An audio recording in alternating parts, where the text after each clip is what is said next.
Worldwide, an incredible tower of debt has been under construction since President Nixon's 1971 default on the gold obligations of the US government.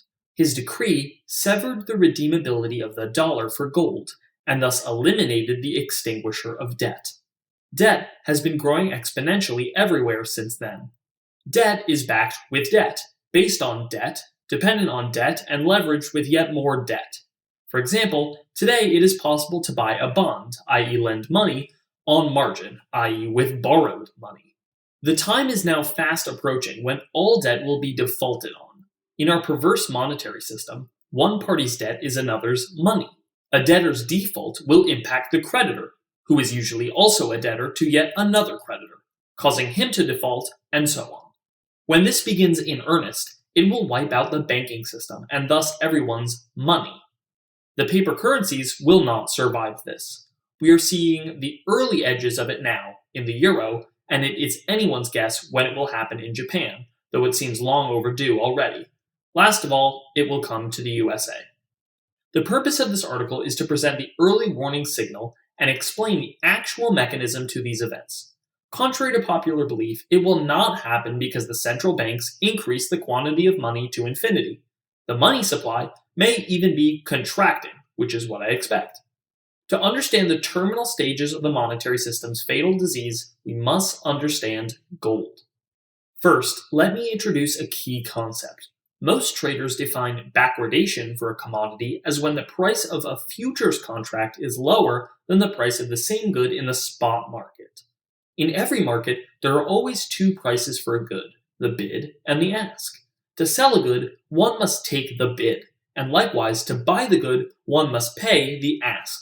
In backwardation, one can sell a physical good for cash and simultaneously buy a futures contract and make a profit on the arbitrage. Note that in doing this trade, one's position does not change in the end. One begins with a certain amount of the good and ends, upon maturity of the contract, with the same amount of the good. Backwardation is when the bid in the spot market is greater than the ask in the futures market. Many commodities, like wheat, are produced seasonally, but consumption is much more evenly spread around the year. Immediately prior to the harvest, the spot price of wheat is normally at its highest in relation to wheat futures. This is because wheat inventories in the warehouse are very low. People will have to pay a higher price for immediate delivery. At the same time, everyone in the market knows that the harvest is coming in 1 month. So, the price, if a buyer can wait 1 month for delivery, is lower. This is a case of backwardation. Backwardation is typically a signal of a shortage in a commodity. Anyone holding the commodity could make a risk-free profit by delivering it and getting it back later.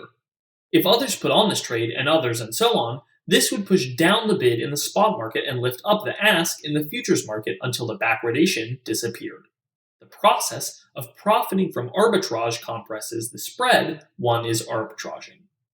Actionable backwardations typically do not last long enough for the small trader to even see on the screen, much less trade. This is another way of saying that markets do not normally offer risk-free profits. In the case of wheat backwardation, for example, the backwardation may persist for weeks or longer, but there is no opportunity profit for anyone because no one has any wheat to spare. There is a genuine shortage of wheat before the harvest. Could backwardation happen with gold? Gold is not in shortage. One just has to measure abundance using the right metric. If you look at the inventories divided by annual mine production, the World Gold Council estimates this number to be around 80 years. In all other commodities except silver, inventories represent a few months of production. Other commodities can even have gluts, which usually lead to a price collapse. As an aside, this fact makes gold good for money. The price of gold does not decline no matter how much of the stuff is produced. Production will certainly not lead to a glut in the gold market, pulling prices downward. So what would a lower price on gold for future delivery mean compared to a higher price of gold in the spot market? By definition, it means that gold delivered to the market is in short supply. The meaning of gold backwardation is that trust in future delivery is scarce. In an ordinary commodity, scarcity of the physical good available for delivery today is resolved by higher prices. At a high enough price, demand for wheat falls until existing stocks are sufficient to meet the reduced demand. But how is scarcity of trust resolved? Thus far, the answer has been via higher prices. Higher prices do coax some gold out of various hoards, jewelry, etc. Gold went into backwardation for the first time in December 2008. One could have earned a 2.5% annualized profit by selling physical gold and simultaneously buying a February 2009 future. Gold was $750 on December 5th, but it rocketed to $920, a gain of 23% by the end of January. But when backwardation becomes permanent, then trust in the gold futures market will have collapsed. Unlike with wheat, millions of people and many institutions have plenty of gold they can sell in the physical market and buy back via futures contracts. When they choose not to, that is the beginning of the end of the current financial system. Why? Think about the similarities between the following three statements. My paper gold future contract will be honored by delivery of gold. If I trade my gold for paper now, I will be able to get gold back in the future. I will be able to exchange paper money for gold in the future. The reason why there was a significant backwardation, smaller backwardations have occurred intermittently since then, is that people did not believe the first statement. They did not trust that the gold future would be honored in gold. And if they don't believe that paper futures will be honored in gold, then they have no reason to believe that they can get gold in the future at all. If some gold owners still trust the system at that point, then they can sell their gold at much higher prices, probably. But sooner or later, there will not be any sellers of gold in the physical market. With an ordinary commodity, there is a limit to what buyers are willing to pay based on the need satisfied by that commodity, the availability of substitutes, and the buyer's other needs that also must be satisfied within the same budget. The higher the price, the more holders and producers are motivated to sell, and the less consumers are motivated or able to buy. The cure for high prices is high prices. But gold is different. Unlike wheat, gold is not bought for consumption.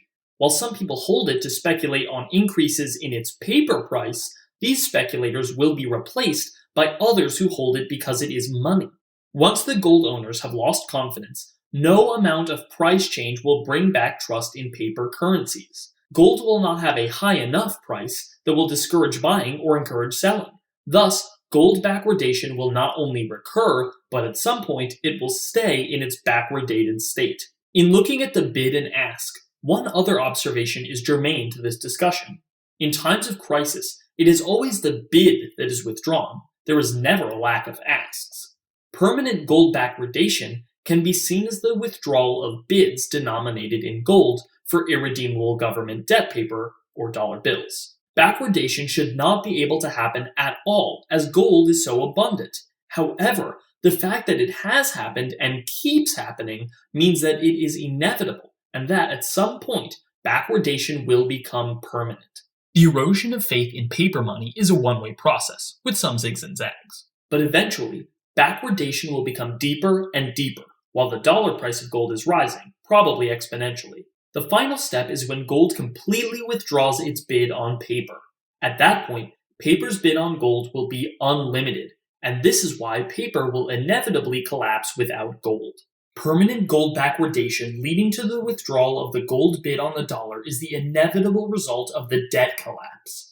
Governments and other borrowers have long since passed the point where they can amortize their debts. Now, they merely roll the debt and the interest as they come due. This leaves them vulnerable to the market demand for their bonds. When they have an auction that fails to attract bids, the game will be over. Whenever they formally default, or whether they just print the currency to pay, it won't matter. Gold owners, like everyone else, will watch this happen. If government bondholders sell their securities in response to this crisis, they will only receive paper backed by the same government and its bonds. But the gold owner has the power to withdraw his bid on paper altogether. When that happens, there will be an irreconcilable schism between gold and paper, with real goods and services taking the side of gold. And in a process that should play out within a few months once it gets started, paper money will no longer have any value. Gold is not officially recognized as the foundation of the financial system, yet it is still a necessary component. When it is withdrawn, the worldwide regime of irredeemable paper money will collapse. To figure out how to be a part of averting this financial disaster, check out monetary-metals.com.